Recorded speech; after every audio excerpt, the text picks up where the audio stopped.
Doctor Babasaheb Ambedkar open university.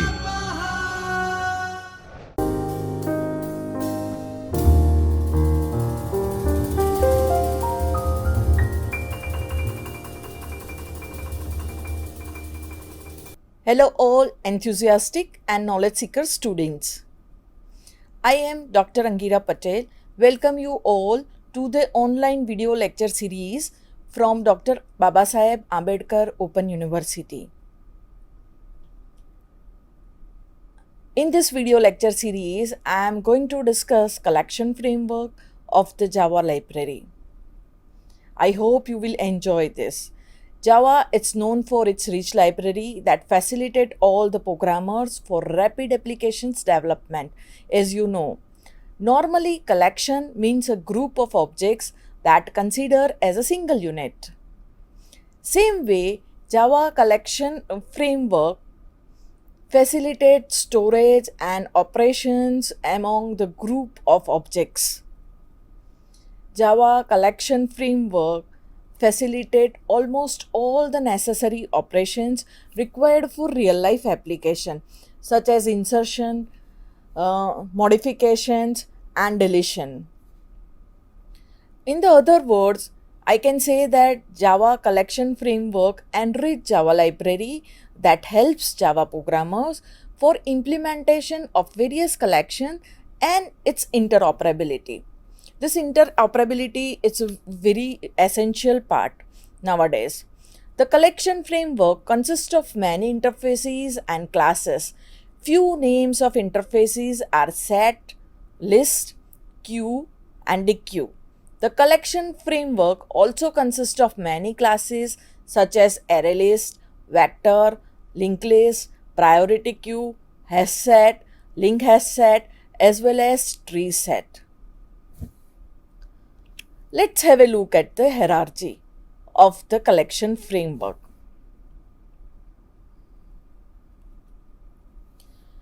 Collection framework includes many interfaces as well as classes. Out of that, collection interfaces is present at the top of the hierarchy due to its facilitates the interoperability among various collections.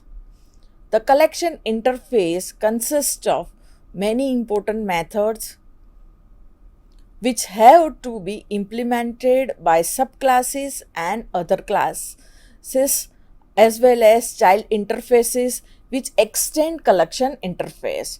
The important child interfaces of the collection interface are list, queue, and set. The collection interface includes many methods for basic operations. The first operation is the insertion of the new element into the collection. If new element is inserted successfully, add method returns the true value. It also includes method for removal of the existing element. At the successful completion of this operation, it returns a true value. The size of the collection can be also known with the size method. The clear method helps to remove all the existing elements from the collection. So these are all the methods available. IsEmpty method tests emptiness of the collection. That means the collection is empty. This method returns true value. The iterator method returns an iterator for the collection. The collection framework also includes many methods for the bulk operation such as add all, remove all, retain all, contains all. The collection framework also includes many more methods that support array operation. In short, the collection interface contains various methods which are necessary for all the basic operations required for various collections. Now let's discuss other interfaces which extend the collection interface. Out of this, the first collection very important list interface List interface is a child interface of the collection interface, and it is one of the very important interface of this collection framework. A list is an order collection of the elements, which are the elements stored as per the index position. A list may store duplicate values also. List interface consists all the methods of the collection interface as well as many others methods also. List interface has been implemented by many classes such as ArrayList, vector, and other. All the classes are unique and the use of these classes are different. I am going to demonstrate all these classes in this video lecture series one by one with the example. Friends, let's repeat here. The list interface extends from the collection interface. Due to that, it declares the behavior of the collection interface. Let's have a look at the additional methods declared in the list interface. The first method here, it's get method that present at the that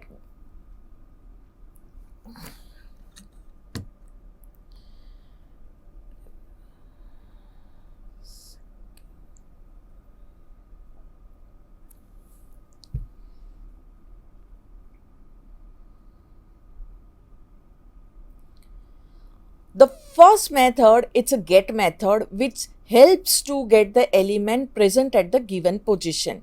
The second method is a set method which helps to replace the existing element with the new element at the given position. Both these methods are really very important. The next method is an index of method. The index of returns the first instance of the existing element. If the element is not present in the list, the method is going to return -1. The next method is a last index of, which is behaves same as the index of method. The only difference is that searches the element from the right to left direction, whereas index method searches from left to right direction. The sublist method is also very useful, which returns a small part of the existing list as per the specified starting and index number. Now I am going to discuss ArrayList, one of the very important class of this collection framework.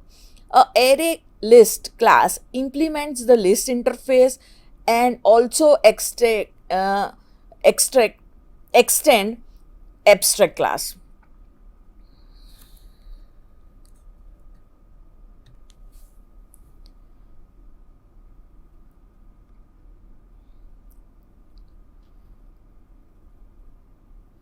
The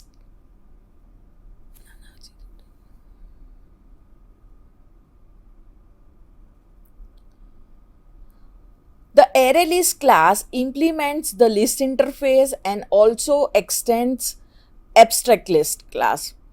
A standard Java array has a fixed size and a size must be predefined. It cannot be grow or shrink as per the requirement of the application. In contrast to that, ArrayList supports the creation of dynamic array with flexible size that can grow and shrink as per the requirement of the application. So friends, let's see how to implement this array class in Java programming. In this program, ArrayList class was implemented to create list of cars names. Initially, 4 values has been inserted into the list with the use of the add method. The next statement will help to print all the existing value of the array list. The next statement gets value from the second position. As random access it's possible with the array list. The next statement set element at the index number 1 as well as return the existing element present at the index 1. The last statement Once again, print all the elements of the list. After the execution of this program, the output of this program will be like this. All the elements stored in the array list are printed here. Volvo, BMW, Ford and Mazda, which are stored from the starting index number 0. The element stored at the second index is Ford. You must have to note it here. The set method replaces the element BMW with the Toyota. After the set operation, you can see the array list. It looks like this. Now it contains the newly inserted element also. Friends, I hope you understood this concept, and now it's a time to implement this. So at this point, you should start implementation of the array list yourself. I insist you to implement other methods of the array list class also. Thank you for this watching of this video. I hope you are getting interest for the Java programming after learning this video series. I am going to discuss so many other classes of the Java collection framework in this video lecture series. But before you watch the other video lectures, I humbly request you all to implement this array list class first. Okay, so one by one, if you are implementing all the classes, it becomes very easy for you to understand the other classes of the Java collection framework. Thank you all. स्वाध्यायः परमः